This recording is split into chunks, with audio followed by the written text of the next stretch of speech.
Welcome to the English Learning Podcast, where we help you take your English skills to the next level. I'm Jason, your host, and I'm thrilled to have you here with us today. Learning English is a journey, and we're here to make it easier and more enjoyable for you. Today, we're diving into an exciting and very practical topic: how to memorize new words smartly. Hi, everyone. I'm Julia, your co-host, and I'm so happy to be here with you. Vocabulary is one of the most important parts of learning any language, but let's face it, it can also be one of the most challenging. Have you ever spent hours memorizing a list of words only to forget them a week later? If that sounds familiar, don't worry, you're not alone. That's so true, Julia. A lot of learners struggle with this. But here's the good news. Memorizing words doesn't have to be hard or boring. There are smarter, easier ways to make new vocabulary stick. And in today's episode, we'll be sharing some of the best strategies to help you remember new words faster and use them confidently in your daily life. Exactly, Jason. By the end of this episode, you'll know why most people forget words quickly, how to avoid common mistakes, and, most importantly, how to make learning new words both fun and effective. So grab a notebook or just listen along and let's get started. All right, let's dive into the challenges of memorizing new words. Julia, have you noticed how many learners feel frustrated because they can't remember words they studied just days ago? Absolutely, Jason. It's such a common issue. One of the biggest challenges is that people often try to memorize long lists of words without any context. It's like trying to memorize random numbers. It doesn't stick because there's no connection or meaning attached. Exactly. And I think another big problem is that learners sometimes overload themselves. They try to learn 50 or even 100 words in a single day, thinking they'll magically remember them all. But the brain just doesn't work like that, does it? Not at all. Cramming might help you for a short-term test, but when it comes to long-term memory, it doesn't work. Plus, it can be overwhelming and discouraging when you realize you've forgotten most of the words a week later. Right. Another challenge I've seen is a lack of repetition. Many learners don't revisit the words they've learned. They study them once and expect them to stay in their memory forever. But the truth is, without regular review, those words will fade away. Exactly, Jason. It's like planting a seed. You can't just water it once and expect it to grow into a tree. You need consistent care and attention. Another issue is that learners often don't use the words they're trying to learn. If you don't actively use a word in speaking or writing, it's much harder for your brain to retain it. That's a great point, Julia. And I think one more challenge is that some learners rely too much on their first language when studying. For example, they translate every word into their native language instead of thinking in English. While translation can be helpful at the beginning, it can also slow down the process of truly understanding and using the word naturally. Yes, relying on translation can create a barrier. Instead, it's much better to associate the word directly with its meaning or an image, which we'll talk more about later. So, to summarize, the main challenges are lack of context, trying to learn too many words at once, not reviewing or using the words, and over-relying on translation. But don't worry, we have solutions for all of these. Exactly. Now that we've identified the challenges, it's time to talk about strategies to overcome them.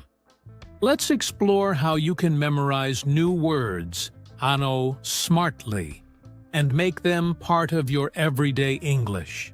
Now that we've discussed the common struggles with memorizing words, let's talk about smart strategies that can help you memorize new vocabulary effectively and make it stick. Julia, what's the first strategy you'd recommend for learners? One of the best ways to memorize new words is through contextual learning. Instead of memorizing words in isolation, try to learn them in sentences or stories. When you understand how a word is used in different contexts, it's much easier to remember and use it yourself. Great point. So, let's say you're learning the word elaborate, which means to explain something in detail. Rather than just memorizing the definition, you could learn a sentence like, "Can you elaborate on that idea?" Or, "She elaborated on her plans for the weekend." By seeing the word in different situations, it becomes more meaningful, right? Exactly, Jason. And it's not just about learning the word in a single sentence. The more examples you see and use, the better. You could create your own sentences, or even use stories or articles to see how the word is applied in different contexts. Yes, and another technique that works really well is visualization and association.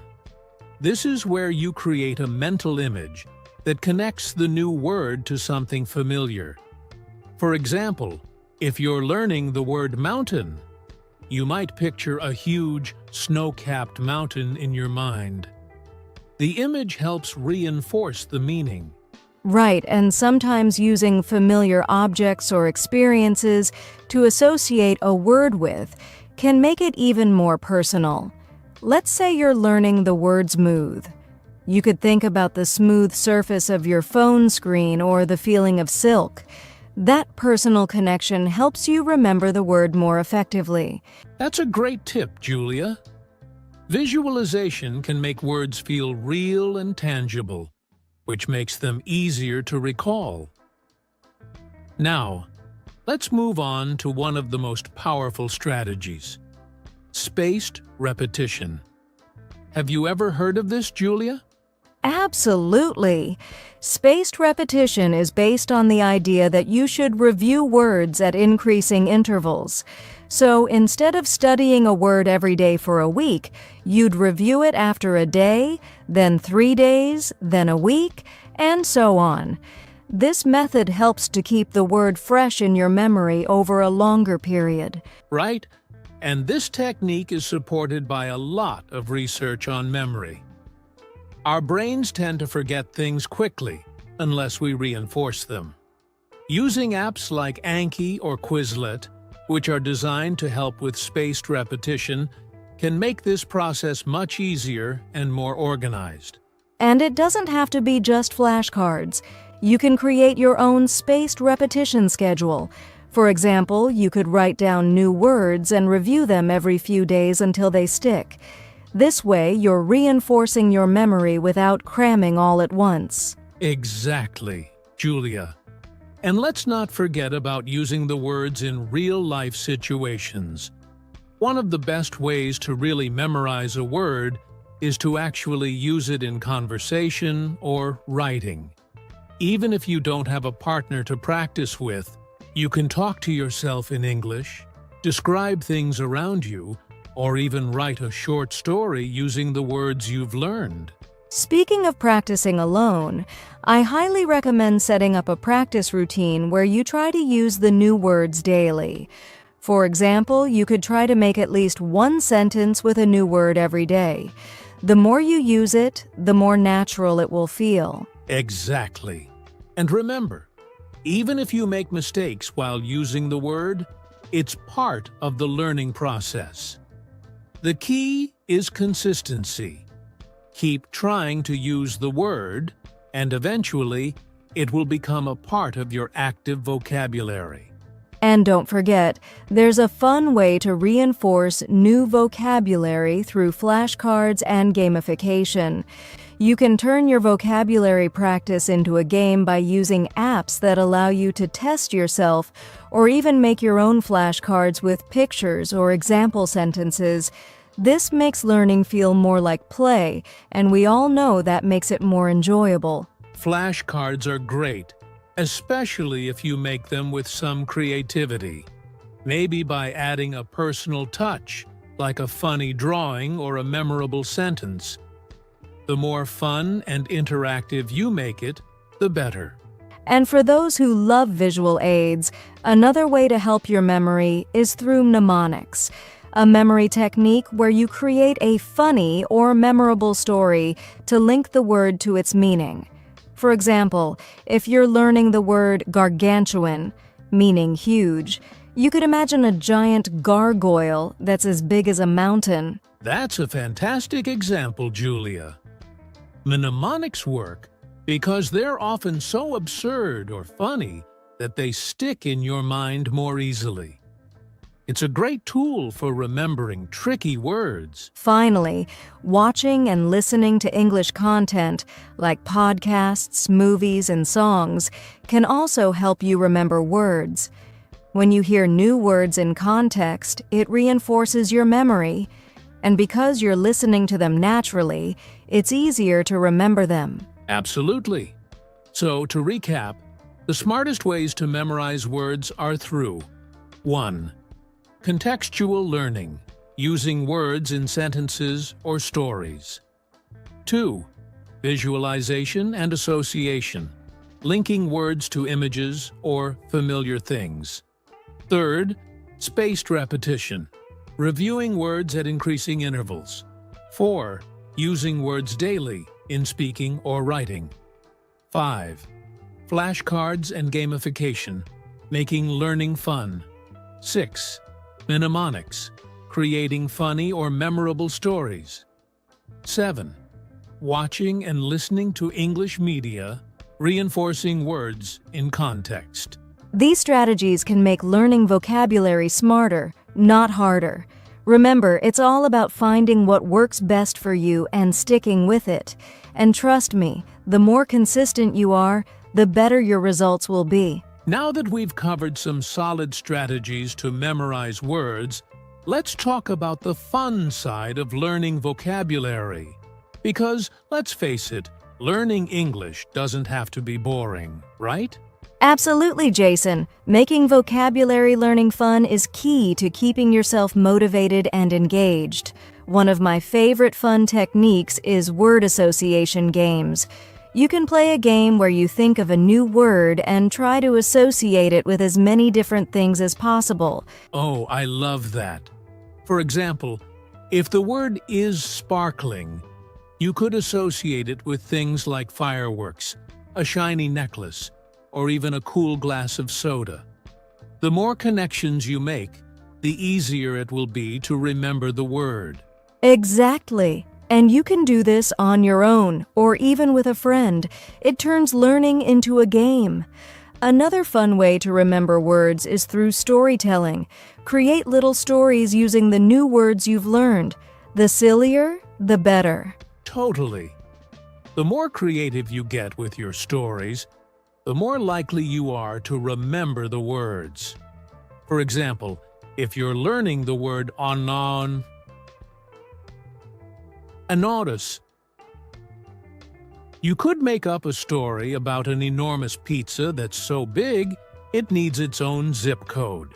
Haha, I love that. The funnier the story, the more likely your brain will latch onto it. Another playful technique is vocabulary scavenger hunts. You can challenge yourself to find new words in books, movies, or even outside in the world. For instance, if you're watching a movie, try to write down 5 new words that you hear and use them in your own sentences later. That's a fun one, especially because it adds a bit of adventure to the learning process. And speaking of movies and shows, karaoke is a surprisingly fun method for learning new words. You can pick a song in English, learn the lyrics, and pay attention to new vocabulary. Singing along helps with pronunciation and also reinforces the words in your memory. That's such a great idea, Jason. Music has a way of sticking in our minds, so why not use it to your advantage? Another fun method is role-playing. Find a friend or even practice on your own And pretend to be in different situations where you can use the new vocabulary. For example, pretend you're ordering food at a restaurant and practice words related to food, or act out a shopping trip and use new shopping-related words. Role-playing is a fantastic way to practice speaking in a low-pressure environment. It gives you a chance to use new words naturally, which is one of the best ways to make them stick. And if you're practicing alone, you can still do it in front of a mirror. Pretend you're having a conversation and use as many new words as possible. That's a fun way to practice without worrying about making mistakes. And if you like a challenge, you can even make your own word quizzes. Set up a little quiz for yourself where you write down definitions or use the words in sentences, and then try to guess which word matches each definition. You could do this once a week and test your progress. That's a great way to track your growth while keeping it fun. Plus, when you get the answers right, it gives you that sense of achievement that motivates you to keep learning.